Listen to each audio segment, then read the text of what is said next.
सम्मानित मंच, साथियों, बड़ा मुश्किल समय है। भारत सरकार ने एक बार फिर ये साबित किया है कि वो ना तो किसी की सुनेंगे ना समझेंगे और अपनी मनमर्जी से कानून थोप देंगे। आज जिस प्रकार से देश आंदोलित है, हम सभी, परमश्रद्धेय सोनिया गांधी जी हों, राहुल जी हों, मंच के सभी नेतागण हों, हम सब कांग्रेस लोगों ने अपील करी है कि देश में जो हिंसा का माहौल बना है उसको तुरंत प्रभाव से रोकना चाहिए। नौजवानों को कानून अपने हाथ में नहीं लेना चाहिए, क्योंकि हिंसा किसी भी सवाल का जवाब नहीं है। लेकिन आज जो आक्रोश लोगों के जहन में है उसको सरकार को समझना पड़ेगा। आज हम सब यहाँ पे एकत्रित हैं, चिंतित हैं, लेकिन देश की सरकार ने जो कानून बनाया है नया फौज के लिए, ये अग्निपथ जो नियम बने हैं, ये खिलवाड़ न सिर्फ नौजवानों के साथ है, लेकिन भारत की वो सेना जिसका शौर्य बलिदान पूरा देश और दुनिया उसका सम्मान करता है, आज उसके साथ जो खिलवाड़ हो रहा है वो भी बहुत चिंतन का विषय है। फौज के साथ हमारा पुराना रिश्ता है और ये बात सही है कि सिर्फ नौकरी के लोग फौज में नहीं जाते हैं। गांव में जो लड़के लड़कियां देश सेवा करना चाहते हैं, फौज की वर्दी पहनना चाहते हैं, वो सिर्फ भत्ते के लिए, पेंशन के लिए फौज में नहीं जाते हैं। उनके लिए वो अवसर रोक देना। आज 15 लाख लोग हमारी थल सेना में हैं। आपको अगर अपना पेंशन का बिल कम करना था तो और भी तरीके थे। आप प्रधानमंत्री जी के लिए जो 8,000 करोड़ रुपए के 2 जहाज लिए हैं उनको मत लेते। हमारी बगल में जो सेंट्रल विस्ता बन रहा है हजारों करोड़ रुपए का, उसको ना बनाते। जो फिजूल खर्ची सरकार करती है उस पर पाबंदी अगर आप लगा लेते तो हो सकता है कि भारत का जो पेंशन का बिल है वो कुछ कम हो जाता। लेकिन आज लोगों के अरमानों के साथ आपने खिलवाड़ किया है। आज ग्रामीण परिप्रेक्ष्य में पल रहे बच्चे, नौजवान अगर ये सपना देखते हैं कि मैं फौज में कल भर्ती होऊंगा, तो पूरा गांव, पूरा समाज उसके लिए गर्वान्वित महसूस करता है। आज उसके सपनों को छीनने का काम सरकार ने किया है। इसीलिए आज, और मुझे बड़ा आश्चर्य होता है, ये सरकार बोलती है किसानों को आंदोलित विपक्ष कर रहा है, कांग्रेस पार्टी कर रही है। अभी मुझे कुछ पत्रकार कह रहे थे, भाजपा ने आज सुबह आरोप लगाया है कि देश का नौजवान जो आंदोलन कर रहा है उसको कांग्रेस उसको भड़का रही है। मैंने पहली सरकार देखी है जो सत्ता में रहते हुए विपक्ष पे आरोप लगा रही है। ये काम विपक्ष का होता है कि सत्ता पे आरोप लगाए, लेकिन बिना सोचे समझे किसानों के साथ, नौजवानों के साथ जो रवैया सरकार ने इख्तियार किया है उसका हम सख्त विरोध करते हैं। और साथियों, जो कानून बनाने के बाद, अग्निपथ योजना घोषणा करने के बाद लगातार जो बदलाव हो रहे हैं, कभी ये नियम बदलाव, कभी वो नियम बदलाव, ये इस बात का प्रमाण है कि इस स्कीम के बारे में सोचा ही नहीं गया था, संवाद ही नहीं किया गया था, बस थोप दी गई थी।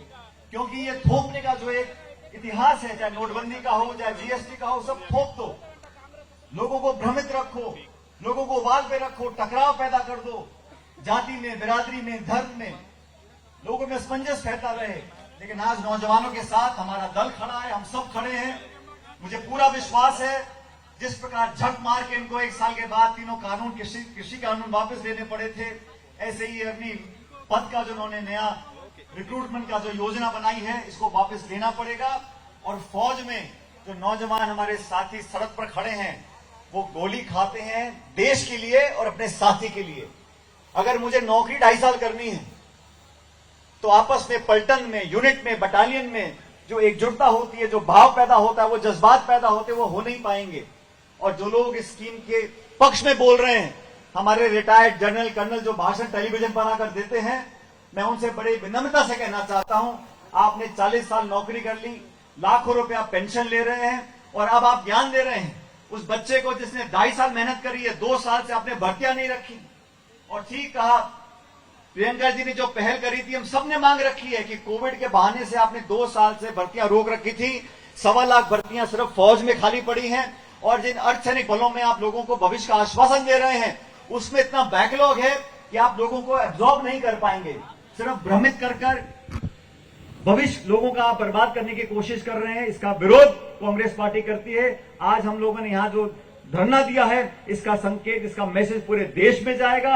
आने वाले समय में अहिंसात्मक तरीके से, गांधीवादी तरीके से, सत्याग्रह के रास्ते पर राहुल जी और प्रियंका जी और सोनिया जी ने हमको कहा है, उस रास्ते पर कांग्रेस पार्टी चलकर देश के तमाम नौजवानों का हौसला अफजाई करेगी और इस सरकार को मजबूर करेगी कि आपने बदनीयती से जो एक कानून बनाया है अग्निपथ का, इसको तुरंत प्रभाव से वापस लीजिए, क्योंकि आने वाली पीढ़ियां आपको माफ नहीं करेंगी। अरे कांग्रेस, बीजेपी, सत्ता विपक्ष, ये बात की बात है, हमारी सेना, हमारे सैनिक ये सबसे ऊपर हैं। इनके भविष्य के साथ अगर खिलवाड़ करेंगे तो उसको कोई बर्दाश्त करने वाला नहीं है।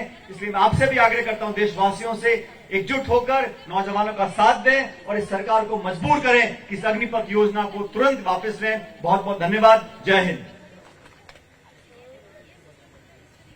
अब मैं विनती करता हूं मध्य प्रदेश के पूर्व मुख्यमंत्री, सांसद, हमारे सीनियर नेता श्री दिग्विजय सिंह जी को कि आए और अपनी बात रखें।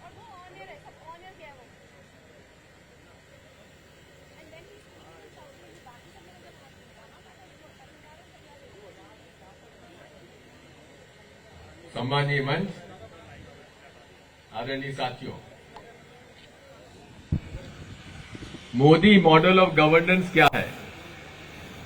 मोदी मॉडल ऑफ गवर्नेंस है कैसे सत्ता में बैठकर पूरी व्यवस्था को ठेके पर दिया जाए। पता नहीं कितने लोगों को मालूम है, गुजरात में पुलिस की भर्ती भी ठेके पर होती है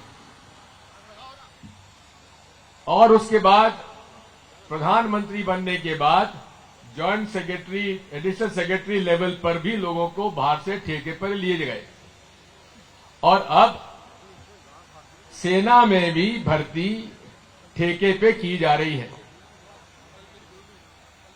जो भी उनकी योजनाएं होती हैं, जैसा कि हमारे शक्ति भाई ने कहा, वो निर्णय पहले लेते हैं, सोचते बाद में है और निर्णय लेने के पहले जो एक प्रभावित वर्गों से चर्चा होनी चाहिए वो नहीं करते, क्योंकि उनकी मिजाज में चर्चा करना है ही नहीं।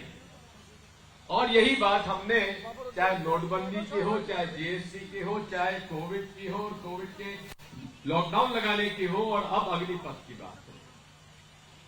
मैं पूछना चाहता हूं मोदी जी से कि आपने जितने भी आपके आर्मी कमांडर्स हैं, जो आपके आर्मी के जो आपका अधिकारी हैं, क्या उनसे आपने कभी चर्चा करी इस अग्निपथ के बारे में? और साथ में मैं बताना चाहता हूं कि मध्य प्रदेश में कांग्रेस की सरकार ने भूतपूर्व सैनिकों को 10% ग्रेड 4 में और 5% ग्रेड 3 में नौकरियों के लिए कानून नियम बनाया हुआ था। लेकिन आज पूरे मध्य प्रदेश में भूतपूर्व सैनिक आंदोलित हैं, क्योंकि उन्होंने इस नियम का पालन नहीं किया। एक भी हमारे भूतपूर्व सैनिक को नौकरी नहीं दी गई इस कानून के अंतर्गत, नियम के अंतर्गत। मजबूरी में जब उन्होंने आंदोलन किया तो मध्य प्रदेश की भाजपा की पुलिस ने उन पर लाठीचार्ज किया, डंडे बरसाए और अब मजबूरी में वे मध्य प्रदेश हाईकोर्ट में उस नियम का पालन करने के लिए गए हुए। ऐसी आपकी बात पर भरोसा किया जाए मोदी जी, क्योंकि आपने जितने वादे इस देश में किए सब में आपने धोखा दिया है। इसलिए पहले आपने किसानों को सड़क पे उतार दिया और अब उम्मीदवार जवानों को आपने सड़क पर उतार दिया। मैं आपसे अनुरोध करता हूं कि जिद मत करिए, अग्निपथ की योजना सफल नहीं होगी। आप जिन लोगों को ट्रेनिंग देकर, जो ट्रेनिंग आर्मी में दी जाती है, शूट टू किल, वो योजना आप इन नौजवानों को दे रहे हैं और आप समझ सकते हैं कि उन्हें जब नौकरी नहीं मिलेगी तो वो क्या करेंगे। उसका मैं ज्यादा व्याख्या नहीं करना चाहता।